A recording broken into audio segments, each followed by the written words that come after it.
2, 3, ya. Assalamualaikum warahmatullahi wabarakatuh. Selamat siang. Kami dari kelompok 2 ingin memperhatikan tentang DPPL kami, yaitu Sistem Informasi Bangun Karya Sejahtera, ya, untuk CV Bangun Karya Sejahtera. Nah, sebelumnya perkenalkan dulu, Rida. Saya Rida Abila, NRP 002. Ya, saya Farun Muhammad Taki, NRP-nya 71. Saya Calvin Wijaya, NRP 86. Ya, untuk CV kami, nama, pertama saya akan menjelaskan tentang arsitektur dulu yang kami terapkan di sistem kami.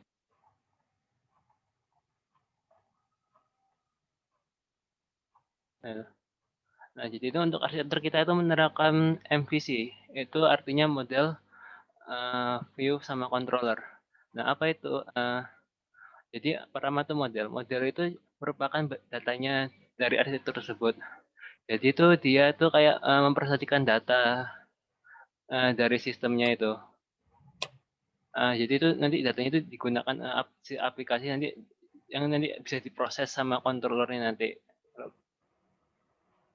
Nanti itu jadi ada jadi ya aku lupa bilang arsitektur MVC itu dikelola secara terpisah. Jadi ada model view dan controller itu punya tugasnya sendiri-sendiri. Ya model tadi seperti saya jelaskan itu apa mengelola data, lalu view. Nah, view itu tugasnya itu untuk menampilkan sistem tersebut, apa UI tersebut. Lalu ada controller sini tuh, jadi controller ini tuh nanti yang sebagai penghubung itu dia tuh kayak logikanya sistem. Jadi dia tuh yang bertanggung jawab view-nya tuh kapan dilakukan, terus dia juga ngambil model apa data-datanya. Jadi dia kayak perantaranya antara view sama controller, view sama model. Nah itu bisa dilihat dari gambarnya.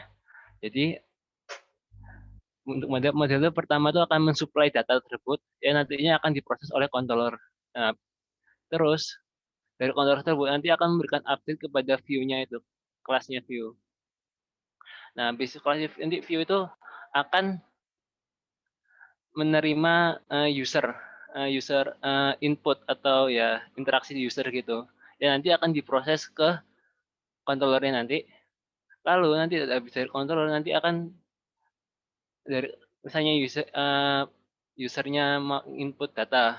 Nanti itu nanti dari view nanti langsung masuk ke controller, terus nanti akan diproses, disimpan ke dalam model atau datanya tersebut. Dan apa seterusnya. Nah, ya itu untuk arsitektur kita MVC. Langsung ke nomor 2 yang 2.3 halaman 44.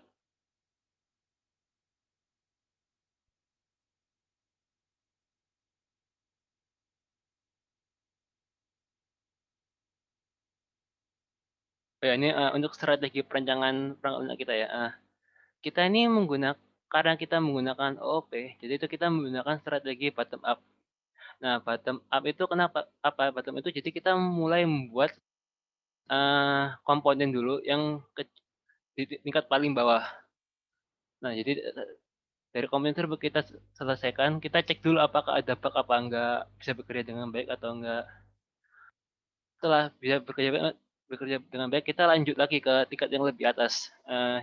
Jadi misalnya kita bisa membuat input ya, terus kita juga bisa memasukkan, terus kita bisa buat pengeluaran. Nah, nanti setelah selesai kita nanti bisa lanjut aja ke atas. Gimana ya? Kayak kita milih input pengeluaran apa pemasukan dan seterusnya sampai aplikasi itu jadi. Nah, ini enaknya gimana? Enaknya bottom up ini karena kita bisa ya karena kita nyusun komponen paling kecil terlebih dahulu, kita tuh bisa mengetahui bug-nya tuh lebih mudah dan kita juga bisa mengembangkannya tuh lebih cepat. Hmm, ya itu saja untuk strategi perancangan perangkat lunak kita. Untuk nomor 3 silahkan Rida. Untuk nomor 3, karena nomor 2-nya strategi yang kami pilih itu menggunakan bottom up, maka pendekatannya itu kami menggunakan object oriented. Di mana kalau object oriented ini untuk memodelkan sistemnya itu kami membuat sequence diagram, activity diagram, class diagram, lalu juga ada CDM sama PDM-nya. Serta ada use case diagram. Dari sistem bangun karya ini ada totalnya 19 use case atau 19 fungsi yang akan dibuat di sistem ini. Lalu ini untuk tampilan kelas diagramnya, di mana karena kami menggunakan arsitektur MVC, maka terlihat di situ di dalam kelas diagramnya itu ada beberapa controller, model, serta view. Lalu untuk activity diagramnya di bawah,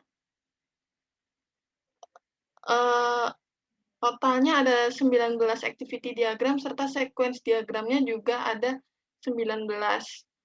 Lalu di sequence diagram itu, karena arsitekturnya ini MVC, terlihat ada beberapa boundary serta entity. Seperti menu UI itu untuk ibaratnya kalau di MVC itu kayak view-nya. Lalu yang entity project itu seperti model yang ada di MVC. Lalu project controller itu ya seperti file controller yang ada di MVC. Ke bawah lagi untuk CDM PDM-nya yang paling akhir.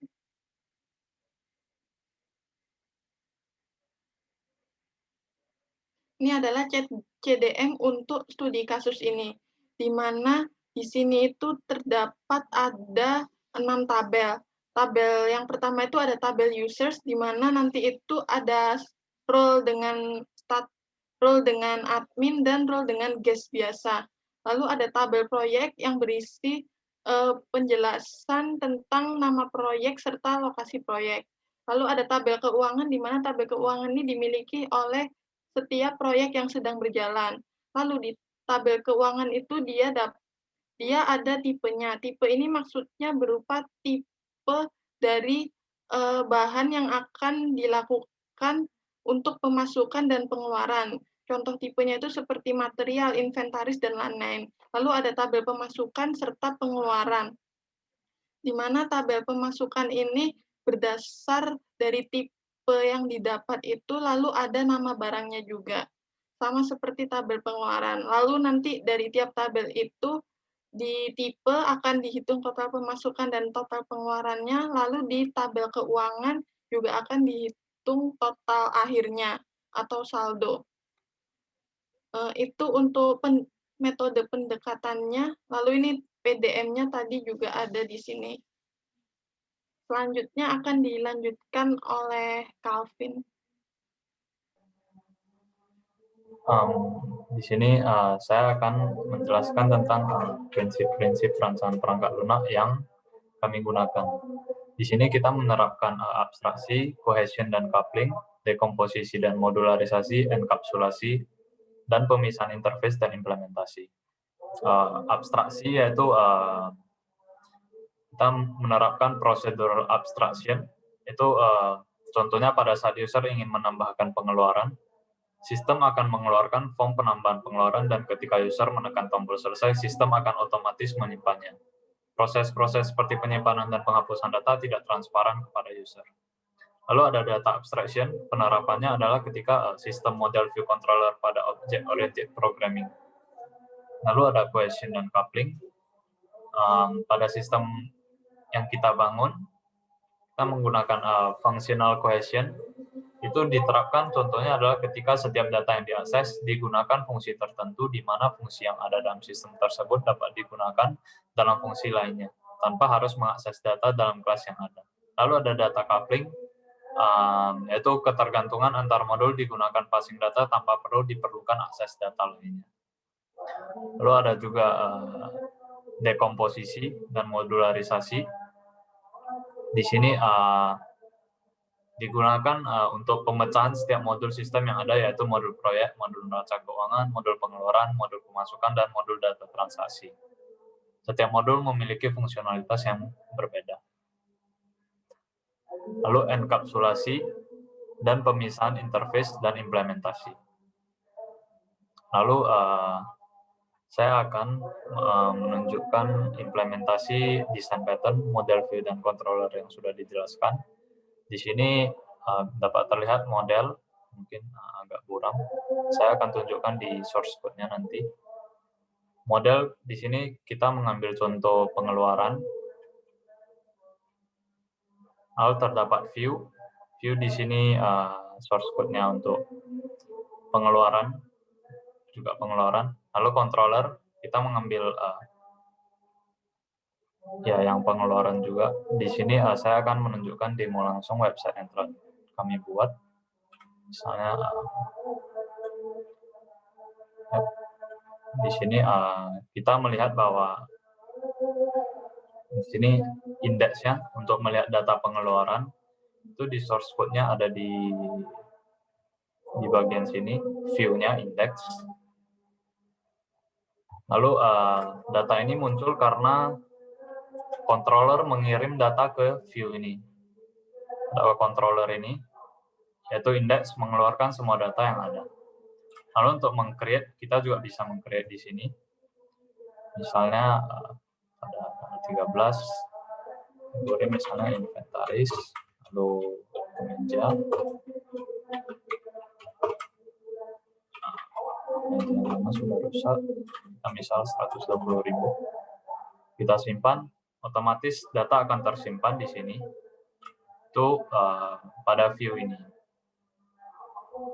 Maaf, bukan layout, pada view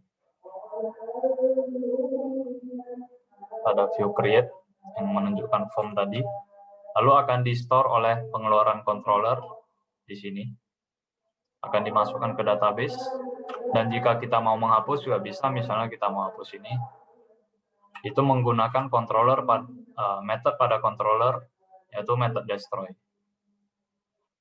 Nah, ini controllernya, ini view-nya, lalu modelnya itu ada di